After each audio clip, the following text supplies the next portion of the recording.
Thinking about making the switch to cold brew coffee? Then you're gonna wanna watch this.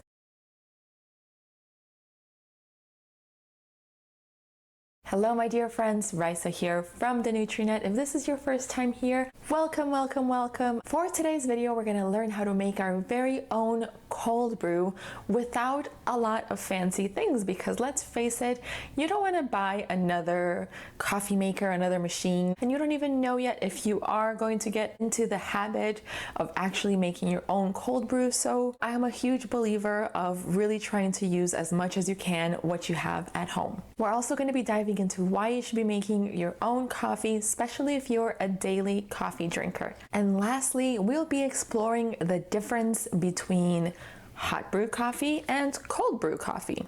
Which one's better? Mind you, a little fun fact over here, iced coffee is actually not the same as cold brew. I know. We're gonna begin with why you should be making your own coffee instead of buying it on a regular basis. Number one is perhaps the most obvious reason why we should be making our own. It's because it's going to be a lot cheaper. Now I know that this is not the first time you've heard this tip, and it will certainly not be your last time, because it's true. We spend a lot of money if we make it a habit to actually having coffee outside, purchasing our coffee instead of bringing it from home, instead of having it at home. Just to show you here an example of how much you're actually spending on coffee, let's say that you have a $2 cup of black coffee every single day for the entire year. Now that's 365 days, right? So $2 might not seem like a lot. It adds up to $730 in a year. Now that is a lot of money, and I want you to stop and think what you would do if you had that money completely available for you right now. Go. Got it? Weekend getaways, spa days, delicious dining experiences. Reason number two is that it's a more sustainable way of living. And it's not only about the plastic cups, the plastic lids, the plastic straws, which thank God at least that part we're kind of taking care of already. You have to remember that everything comes from something, right? So even if it's not a plastic cup, you have your paper cups, you have your napkins, all of these things that are a one-time use, which ends up being a single-use waste. Just like everything has to come from something, everything also has to go somewhere. That cup that you're drinking out of, just because you toss it out in the trash can, does not mean that its journey in this earth is actually done. For the most part, this is actually where it begins, and it can linger on this planet for so long.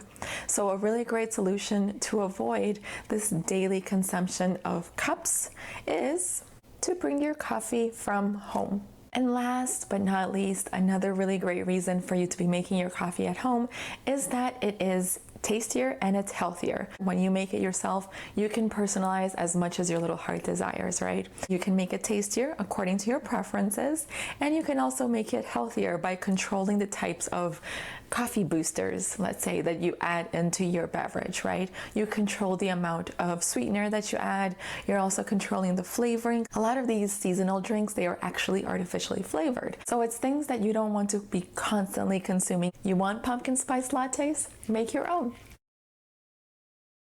So what is the difference between hot brew and cold brew? It all comes down to the temperature of the water and also the time that you leave your coffee brewing. Let's start with cold brew. Cold brew is made by adding your coffee grinds into a jar. Then you're gonna add some water that usually is room temperature or colder, and you're gonna leave it brewing for about 8 to 24 hours. You can leave it on the counter, or you can even just put it in the fridge. I typically just leave mine resting overnight on the counter. That works pretty well, and it's pretty low maintenance. Hot brew, on the other hand, is using hot water to brew your coffee, and it's gonna be only for a few minutes. And instead of just leaving your coffee beans and the water just kind of soaking there, you're going to be using different types of brewing methods. It really depends on your preference, on your choice, on what you have at home. So some of the most common ones include the drip, which is what most machines, like a regular coffee machine, will do. Then you have the pour over. You have the mocha pot. I used to call it an Italian coffee maker, but I guess the official name is mocha pot. And lastly, you have your French press, which is really, really cute and full of personality. And just to add a little note here, since we are talking about hot brew, iced coffee is actually hot brew that you just add ice to it later.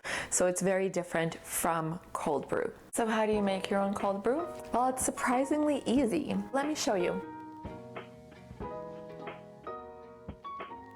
Using a coffee grinder, process about 1 cup of the whole coffee bean. Now try to leave the bean more coarse since it will avoid your coffee becoming too bitter, and it will also work better when you strain the coffee. Add to a jar the coffee and 4 cups of filtered room temperature water. Give it a mix and let it sit on the counter for about 8 hours. In this case, longer doesn't mean better, because if you leave it too long, your cold brew can turn out a bit on the bitter side. And the last step is to strain using a nut milk bag and a strainer.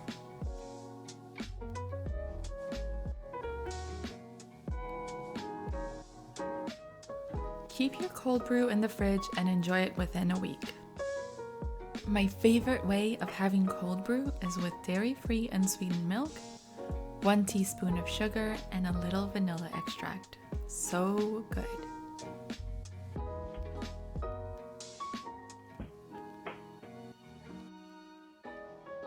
What made cold brew really famous is not only that it's a great coffee so you can have on the really hot summer months, it can be very refreshing, right?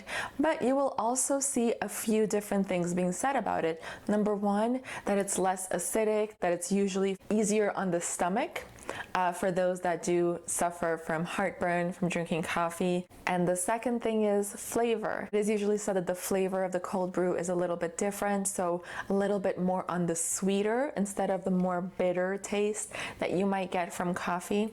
So let's explore, let's dive in a little deeper.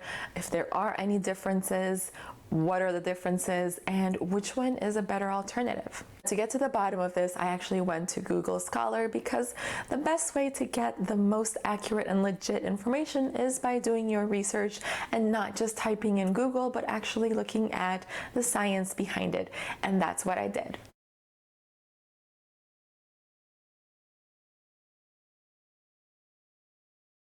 All the studies that I checked that they were comparing the pH levels of hot brew coffee to cold brew coffee found that the pH of both is actually very similar. So saying that one is less acidic than the other one couldn't really be confirmed or denied because both pH levels were very, very similar. The important thing to remember is that in these studies, they actually did standardize the amount of coffee and the amount of water that was used, and they really just wanted to get to the bottom of hot brew versus cold brew. So not much was found in the pH. Now, when it comes to antioxidants, they did find that most of the coffee that was brewed using heat actually ended up extracting more antioxidants than cold brew coffee. The main thing that I got from my research is that temperature can actually affect the water solubility of a lot of compounds. So the brewing temperature that you use, in theory, does make a difference in the composition of your coffee. In conclusion, not much was found whether cold brew is in fact better for people who do have issues with heartburn, because testing for the pH didn't really show that. But having said that, when it comes to nutrition in general, it's not so black and white, and even if the research says something, doesn't mean that people don't react differently, right? So perhaps what is causing discomfort, heartburn, or other things can be due to something different that is not really related to pH. Make sense? So it's really important to always just assess how you personally feel, how a certain food, how a certain beverage makes you feel, and then always go for the option that works for you.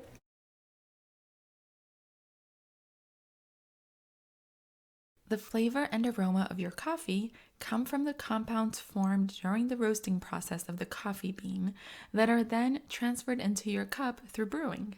Since the chemical composition of hot brew coffee is more diverse and in a way more complex, it can explain how we perceive the difference in flavor when comparing hot brew versus cold brew coffee.